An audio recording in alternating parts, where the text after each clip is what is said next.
tagapaghatid ng mga nagbabagang balita.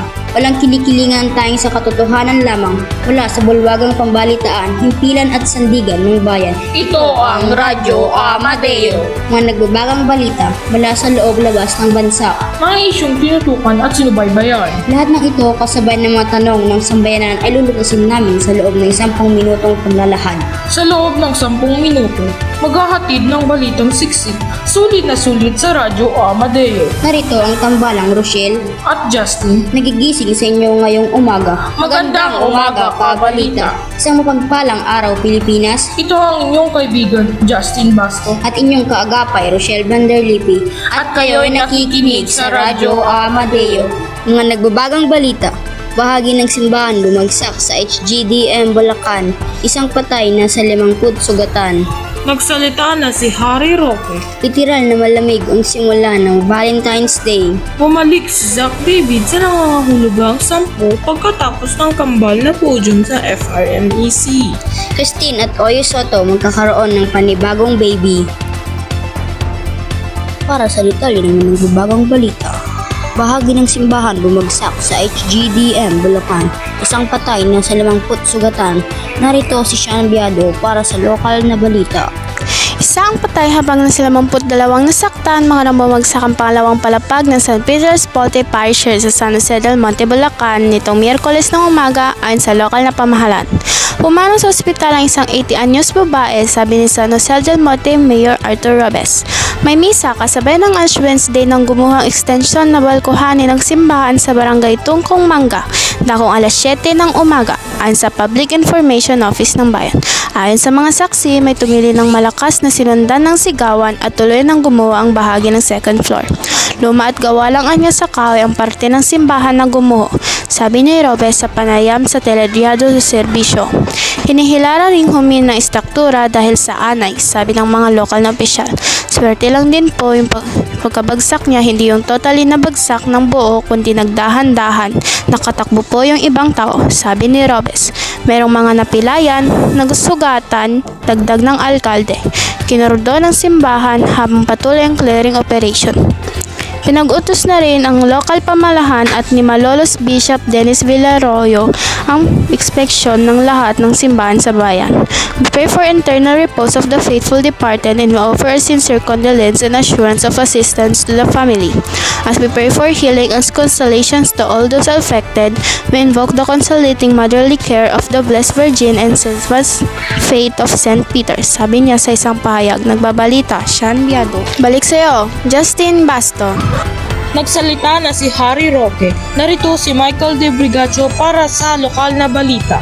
Naglabas ng salubin ng dating presidential spokesman na si Harry Roque kaugnay sa sinabi ng isang dating membro ng Kingdom of Jesus Christ na nakita umano niya ang mag-amang dating Pangulong Rodrigo Duterte at Vice President Sara Duterte na umalis sa mansyon ni Pastor Apollo Kibuloy. Dala-dala umano niya ang mga bag na naglalaman ng mga baril.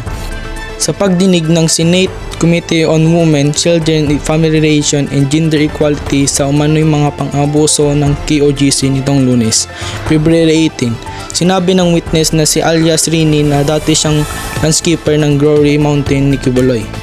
Nagbabalita Michael Dave, balik sa'yo Rochelle. Literal na malamig ang simula ng Valentine's Day. Narito si Nicolino Rocapor, iuulat ang panahon. Literal na malamig ang simula ng Valentine's Day sa ilang lugar kaninang umaga. Gaya po sa Baguio City kung saan ay kalaang 14.8 degrees Celsius, 17.1 degrees Celsius sa La Trinidad, Benguet at 17.8 degrees Celsius naman sa Basco, Batanes. Pero unti-unti ring uminit ang panahon sa malaking bahagi ng bansa, pagsikat ng araw o mga bandang tanghali. Bahagya rin kasing humihina ang amihan ngayon kasabay ng pagtuloy na pag-ira ng easterlies para naman sa mga hahabol sa Valentine at ngayon pa lamang makakalabas kasama ang kanilang special someone. Mag-ingat pa rin dahil may tsansa ng pag-ulan sa ilang lugar base sa datos ng Metro Weather. May tsansa ng kalat-kalat na ulan sa Cordillera, Mindoro Province, Quezon at Panay Island. Para naman bukas, magpapatuloy ang posibilidad ng ulan sa ilang bahagi ng Northern at Southern Luzon. Kasama na rin ang ilang lugar sa Bicol Region. May tsansa rin ng ulan sa Aklan, Capiz, Samar at Leyte Provinces, pati sa Negros Occidental. Maaliwalas naman ang panahon sa malaking bahagi ng Mindanao, maliban lang sa Caraga Region. Sa Metro Manila, mababa ang tsansa ng ulan pero palagi nang maghanda ng payong kung lalabas ng bahay, sakaling may bigla ang pag-ulan. Sabi ng Pag-asa, posibleng lalo pang humina ang amihan sa susunod na mga araw pero hindi pa naman ito hudyat ng tuluyang pagtatapos ng amihan season. Posible pa raw yang lumakas ulit at yan naman ang patuloy nating tututukan. Nagbabalita, Nicolene. Balik sa'yo, Justin. Now upgraded. Use sun smoke with active infusion with earth's vitamins and proteins in every job para all day smooth ang hairs na may bangong nakakagigil, walang nakakapigil. New Sunset. Ang oras po natin ngayon ay 2 p.m. ng hapon, February 27, 2024. Pumalik si Zach David sa nangangahulugang 10 pagkatapos ng kambal na podium sa FRMEC. Narito si Kathleen Ischoco para sa Sports Report. Balik sa top 10 ang Filipino driver na si Zach David matapos niyang kunin ang back-to-back podium sa Formula Regional Middle East Championship. Sa pagpasok sa group sa Yas Marina Circuit kung saan nakuha niya ang isang debut podium para sa kampyonatong ito. Si David ay nagkaroon ng kanyang pinakamahusay na katapusan ng linggo hanggang na siya ay humanga sa P3 finisher sa ikalawa at huling karera ng round 4 at isang P4 sa race 1. Ang driver na lisensyado ng Maltese ay pang-5 sa panimulang grid at maagang umakyat sa P4. Ang kahirapan sa pag-overtake ay nagpahintulot sa kanya nang mapanatili ang posisyon na ito sa pamamagitan ng linya ng pagtatapos. Ang tagumpay ng race 2 ay mapatunayang mas mahigpit ang laban para sa Filipino races habang siya ay nagsagawa ng maraming hamon upang umakyat mula P7 hanggang P3. Mabilis na umakyat si David sa P6 sa mga unang minuto ng karera. Siya ay umabante sa P5 halos kalahatian nang ang pinuno ng lahi na si Bruno Del Pino ay bumagsak sa mga hadlang dahil sa pagkabigo sa suspension. Ang huling 10 minuto ay nakita ni David na naglulunsad ng higit pang mga singil upang i-squeeze sa mga posisyon ng podium. Pagpasok ng mainit mula sa loob, natagumpay na lumipat si David sa P4 lampasan si James Wharton. Tinangka niya ang parehong inside attack kay Nickel Bora sa kahalagang P3 ngunit ang pagtatangka ay nasira.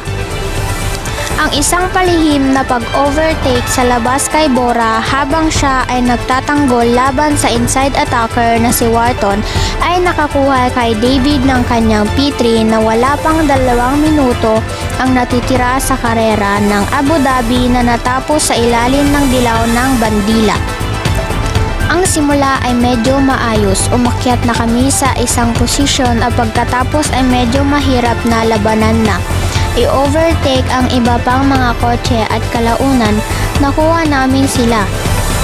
Pagkatapos ay natapos namin ang P3 kaya medyo masaya tungkol doon, sabi niya sa isang post panayam sa lahi.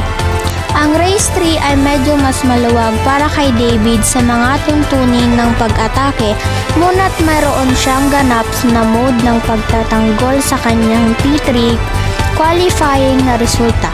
Nakipag-wheel to wheel si David laban kay Marie Boya, ngunit mahusay na lumaban ang Pinoy na trooper at nanatili sa P4 bago ang karera ay ilagay sa ilalim ng dilaw na bandida ang ipinagbabawal ang pag-overtake. Napanatili niya ang kanyang P3 hanggang sa katapusan. At pagkatapos ng 3 karera nito, katapusan ng linggo, nag-uwi ng kabuoang 42 puntos ng kampyonato. Sa pangkalahatan, isang mas mahusay na katapusan ng linggo kaysa sa huling isa, ginawa ang lahat ng 3 karera at ngayon ay tumingin na gawin ang kaparehong sa susunod na linggo para sa huling round sa Dubai, sabi ni David sa isang pahayag. Matapos mahulog sa top 10 pagkatapos ng round 3, bumalik si David sa leadership standing sa ika-7 pwesto na may 74 puntos. Ang huling 3 karera ng FRMEC ay magaganap sa Pebrero 17-18 sa Dubai Autodrome Circuit. Nagbabalita, Kathleen. Balik sa'yo, Rochelle. Christine at Oyo Soto magkakaroon ng panibagong baby. Narito si Nicolene Rocapor, ibabalita ang Showbiz Report. Christine at Oyo Soto nagkakaroon ng panibagong baby. The baby is on the way. Inanunsyo ni Christine Hermosa ang kanyang panibagong pagbubuntis sa kanilang baby ni Oyo Soto. Sa isang Instagram post, sinabi ni Christine na hindi siya makapaniwala na ibibless ang kanilang pagsasama ni Oyo ng maraming babies.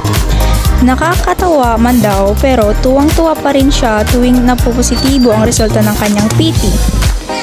Kahit marami na raw itong anak, laging parang first time ang kanyang nararamdaman kapag nagiging dalawa ang guhit ng kanyang pregnancy test result. Sa huli ay, nagpapasalamat si Christine sa Panginoon para sa biyayang ibinibigay nito sa lumalaki nilang pamilya. Ang bagong baby ng pamilya Soto ay ang pang-anim ng anak ni na Christine at Oyo. Nagbabalita, Nicolene.